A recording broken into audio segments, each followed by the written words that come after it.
Yo, what's up? Super stoked you're here. Check this place out.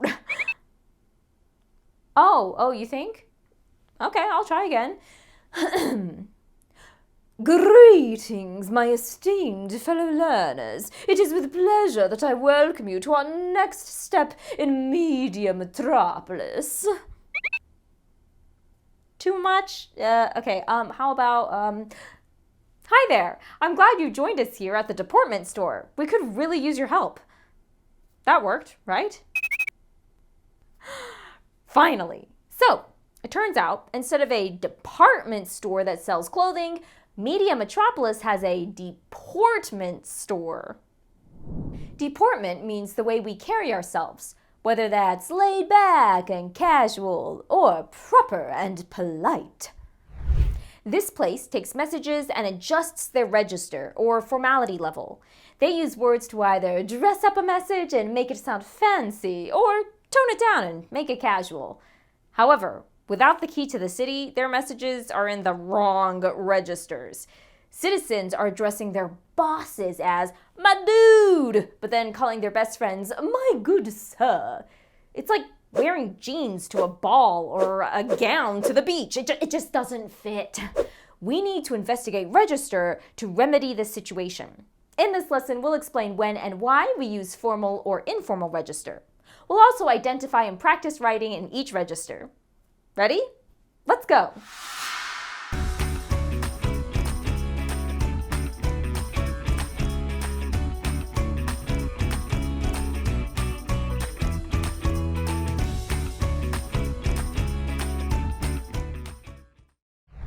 The department store dresses up words to suit different formality levels, but what does it mean to say something is formal or informal?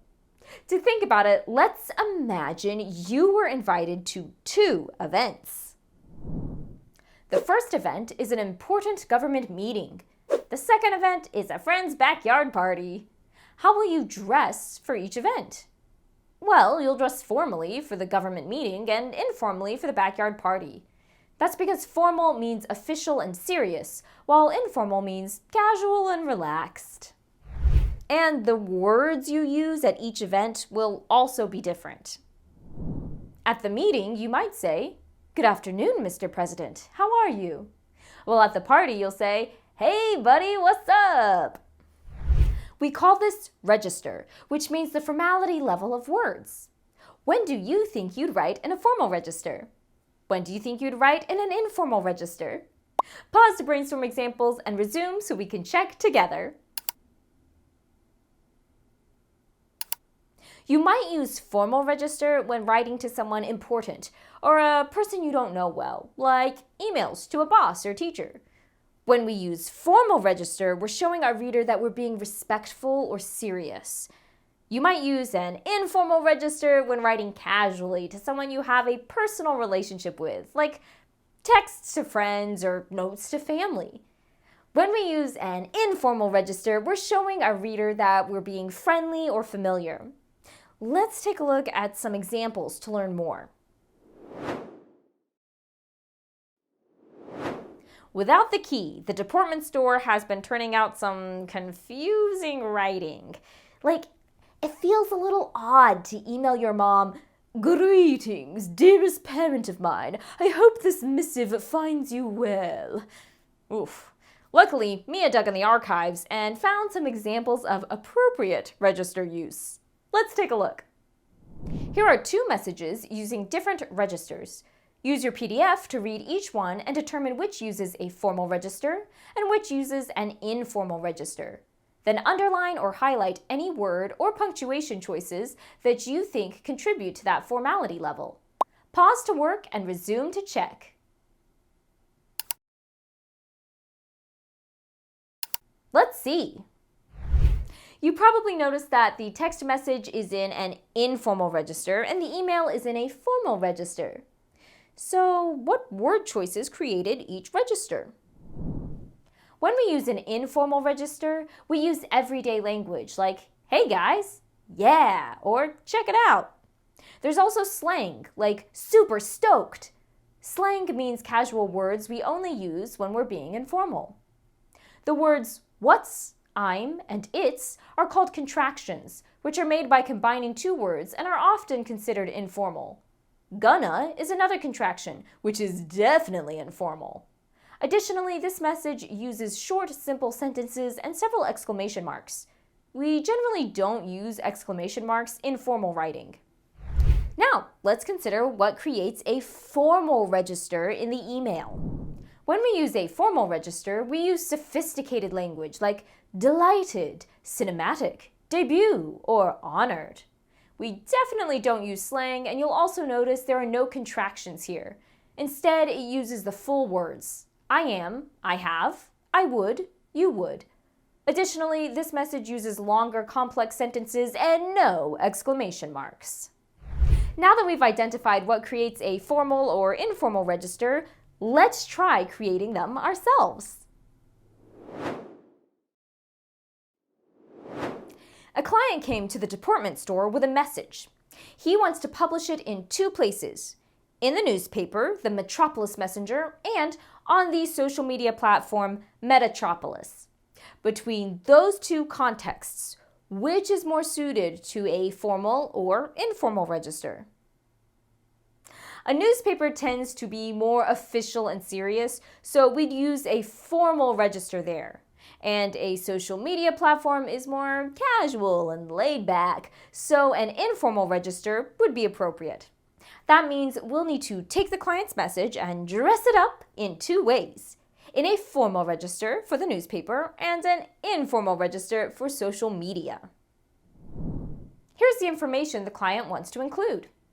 First, he acknowledges that things have been hard after the key was destroyed, but then he points out that the new key is already helping things improve. Hey, that's thanks to us! Finally, he suggests a citywide festival to help the community reconnect. Oh, what a great idea! If we can write his message in both formal and informal registers, we'll make sure his message reaches a wide audience. In your PDF is a space to write a formal and informal version of the message, along with checklists to guide you. Take a moment to try writing each version. Pause to work and then resume when you're ready to check. Take a look at what Mia and I came up with. Our community has felt the impact of losing the key to the city in many challenging ways. However, the steady development of a new key promises that great improvements in our mutual communication lie ahead.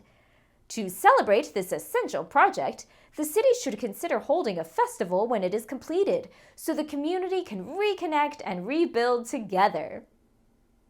To convey the message using a formal register, we chose sophisticated words and avoided slang and contractions. Our sentences are generally long and complex, and we didn't use exclamation marks. Of course, your word choice and phrasing will differ from ours. You can use the checklist in the PDF to evaluate your writing, like I just evaluated mine. Now, let's look at our informal message. Hey, Media Metropolitans! So I know stuff's been rough after the key to the city went bye-bye, but with the new key in the works, it's just gonna get better and better. So here's a thought. Maybe we can have a cool party when the new key is done. To convey the message using an informal register, we used everyday language and slang as well as several contractions. Our sentences are generally short and simple, and we used several exclamation marks. Again, your words will be different, but you can check them with a list like I did. Oh, what a great idea that citizen has. Between the two versions in each register, I think he'll persuade a wide audience. Thanks to our work, the department store has some guidelines to follow again. And it sounds like all the knowledge we've been compiling has been helping the whole city recover. Over the next couple of days, you'll add to that information by working in your PDF. When you're done, grab some popcorn and come find us at the Silver Screen Cinema. Until then, remember, every story is a new horizon. See you next time. Hey, hey.